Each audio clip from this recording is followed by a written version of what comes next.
Oh damn, Lucas, it's Fwoosh time!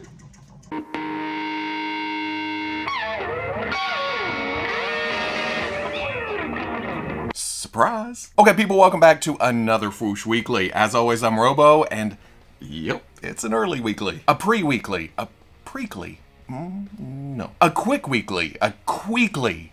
Down under. That doesn't work either. In case you don't know, Hasbro's PulseCon runs this weekend, Friday and Saturday. And if I post the weekly on its regular schedule, it'll post on Saturday morning. But I record on Friday, so if I post it then, I'll miss all the first day of Hasbro. And then I'll get a lot of comments of, well, you missed Star Wars, and you missed Power Rangers, and you missed Transformers. And I'll be like, well, I recorded here, but I didn't. And then Saturday's a whole new day of reveal. So I figured, let's get all the toy news of the week out of the way before that, cleanse the palate, go in fresh, then come back around on Sunday and Monday and talk about Hasbro. But there's still a comment of the weekly. It comes from the one who says, Thailog is not 100% spelled backwards. Goliath has a letter H at the end. I think 99% of people knew what the hell I was talking about. If it was exactly backwards, it would be Htailog. So they made it more pleasing to the tongue and the ears. It's Thailog. But I did get a few comments like that I wanted to address. The actually Hey, remember way back when the Skeletron RoboSkull Mark II Kickstarter began? You know, like 4 or 5 days ago? Quick looking the page, you wouldn't think that because your eye goes automatically to the total, and they've broken 300,000 on this damn thing in 4 or 5 days. It funded in the first day, which I think we talked about last week because we were on the second day then, but they've also blown through all the stretch goals. The 4-inch figures, the 6-inch figure, the effects, the add-ons, the Skeledrones, everything. So they piled on more, like the Robonaut heavy metal armor that is essentially a mask for the skull, and then Robo glow eyes and decal set. Yeah, it's still weird to put Robo as a prefix to words, especially after years of me kind of joking about driving the Robomobile and to the Robo Cave, and now it's RoboSkull and all this stuff. But they wiped out those stretch goals too. So there's been yet more stuff added. There's a flight stand, a deluxe hardcover, and then 6-inch and 4-inch character add-ons and figures. Essentially, it's batshit crazy. You look at it, it's a skull with wings and guns and pilots and figures and a mask and everything, and it flies. Yeah, if you're interested in it, go check it out. Link is in the description. And while you're on Kickstarter, you might as well give the Squared Circle Toys Ringside Chaos campaign a look-see, especially if you're wanting non-wrestler and background characters for your wrestling displays. Referees, both modern classics, security guards, event staff, stretch goals of police detective, medic, timekeeper, a lucha ref, and a camera operator. Most of the jobs that keep wrestling shows going, both in front of the camera and behind. But the nifty thing here is that if you're not into wrestling, these can still work as civilians in any display. News set, police department, random street diorama. You can just fill it up with people in plainclothes. 40 some odd days to go. It's going to be interesting to see how this plays out. Again, the link is in the description. DC Fandom happened last weekend, and you know what that means. We saw new looks at upcoming movies like the Batman. That means McFarlane could show toys based on the movie, and so many mixed reactions. Well, I think that also falls back on the trailer and the designs. If you like them, you like them. And if you don't, you don't. Because in plastic form, it looks about par for the course for DC Multiverse. Batman himself looks fairly accurate, but oh, that side eye is creeping deeper and deeper. I don't like it.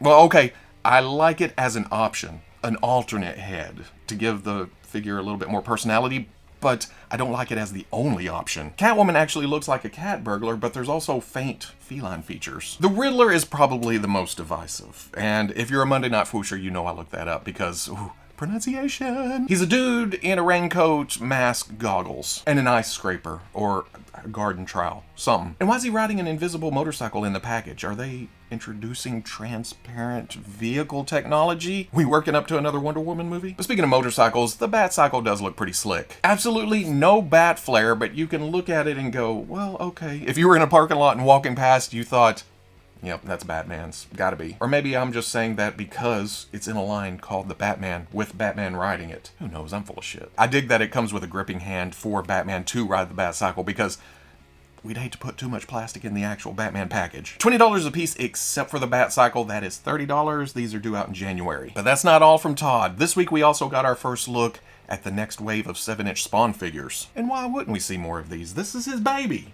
he's gonna produce Spawn. If you missed out on the Target exclusive Gunslinger, you're gonna get another chance at that. Only in this wave, instead of the standard rifle, he comes with a steampunky type Gatling gun. And as far as I can tell, that's the only difference, which is cool because the original keeps the exclusivity because of the unique weapon.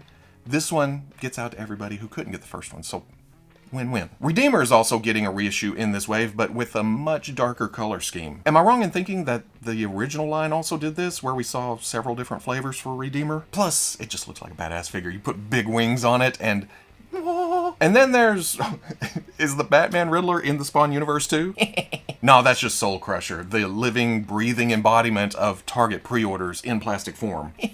I'm not as familiar with this character, but he looks like he fits right into the rest of the universe. Those three went up for pre-order this week for $25 a piece with a ship date of next month, but you know McFarlane didn't stop there. Here's a group shot of the wave that includes She-Spawn and Cy-Gor, and both of those apparently get full solicitations next week. Badass female figure and a cybernetic gorilla, which, okay, yeah, there's a it's a cybernetic gorilla, Cy-Gor. Since these two are going live separate from the rest, does that mean they're exclusive somewhere? Because my first thought is She-Spawn is red. NECA continues their October celebration of sneak peeks and reveals with the Ultimate Evil Dead Ash. I can't believe this movie is 40 years old. That just blows my mind. I really like the look of this, but when compared to other Ash figures we've gotten, this comes off as a bit plain? Not that it's inaccurate or anything, but I guess I'm just so used to seeing him with torn up shirt, covered in blood, missing hand. But NECA also posted pretty package pictures of their Universal Monsters Wolfman, and it's a pleasant presentation. More than that, it shows the final deco for the figure itself, and it seems that people are pleased with the updated paint apps. Apparently, this part of the video is brought to you by the power of the letter P. Zooming in, the skin tone seems to be darker, and they did away with the mustache. Still set to release in November. NECA and Universal Monsters segues beautifully into their newest Teenage Mutant Ninja Turtles offering of Raphael as Frankenstein's monster. And I could stand here and tell you about the sculpt work and the additions and the accessories, but NECA posted a spiffy video that does way better than I ever could. Creeping out of the sewers and into Castle Frankenstein comes the Teenage Mutant Ninja Turtles Universal Monsters! It's Raphael as Frankenstein. Observe his chip tail together with real chain, his turtle shell with sewer lid and tubing, his electric bolt size for plenty of shell rays, and of course the monster's portrait with plenty of bolt scars and signature flat head. It's the all-new Universal Monsters and Teenage Mutant Ninja Turtles Raphael as Frankenstein. I'll put everything you see here. You better get it before the monster gets you. From NECA. Ooh, who is Donatello going to be? In the original line, he was Dracula, but they seem to be swapping things around because Michelangelo was Frankenstein's monster back then. This is another one of those figures that I didn't even know I wanted or needed until I saw it because, oh, NECA killed this thing, and now I need it. Best of all, though, because you think Teenage Mutant Ninja Turtles, you think exclusive. It's not exclusive. It's available at all your favorite online retailers. $35 releases January of 2022. Finally, like I mentioned at the first, Hasbro PulseCon is this weekend, so I thought, hey, let's run over the schedule real quick, because when this posts on YouTube, it'll be happening the next day. But if you're watching on Patreon, you have a couple days to get ready. Well, you have a full day, and then into the next morning. You know what I'm talking about. Friday morning is Power Rangers, followed by Ghostbusters, who has already announced that they have no new toys to show. I'm hoping the movie does fantastic and they can get the Plasma series back on track, because it's been, well, it's been almost 2 years and the line's just kind of...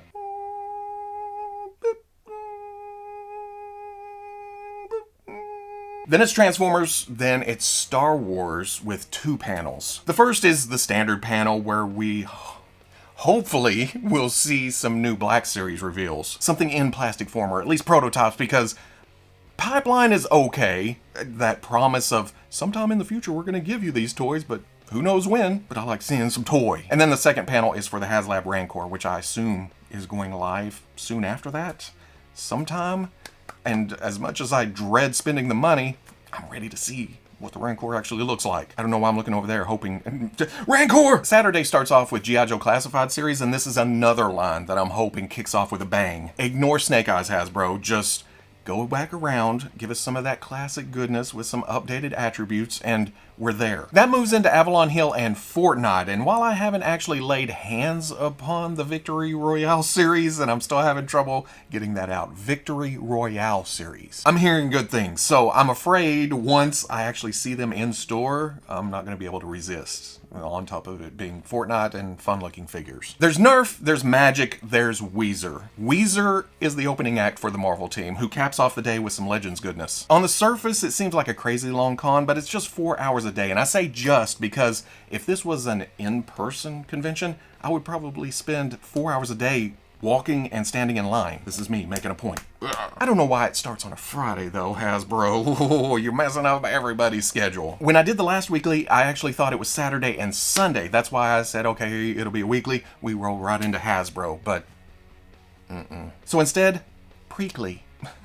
That's never gonna go over. And that's not all for this week. Like we just talked about, there's more coming. And since I'm recording this on Wednesday, I'm sure I'm missing stuff later today and then Thursday. We'll come back around, talk about that Monday Fwoosh Live. And then Sunday afternoon, I'm getting together with Veebs for Fwooshcast Live, and we're gonna talk Hasbro. You know we are. If you'd like to see all these pictures up close without me all, I'll be posting all of that along with links to pre-orders, more information on the Fwoosh front page Saturday at noon. But if you can't wait that long, everything's in the description. And to clarify, if you're here going, I thought you were on vacation, or if you were one of the people last week to tell me, have a great vacation, we'll see you in a couple weeks, I ain't gone yet. We're doing this, we're doing PulseCon, Fwooshcast Live on Sunday, Monday Fwoosh Live on Monday, obviously, and then I leave. So I'll be gone for a week, no weekly next week, but I have recorded videos to go up each of the days that I usually schedule a video. Hopefully YouTube doesn't mess up the schedule and just randomly shoot stuff out. And then I'll come back and we'll talk about toys like I was never gone, just...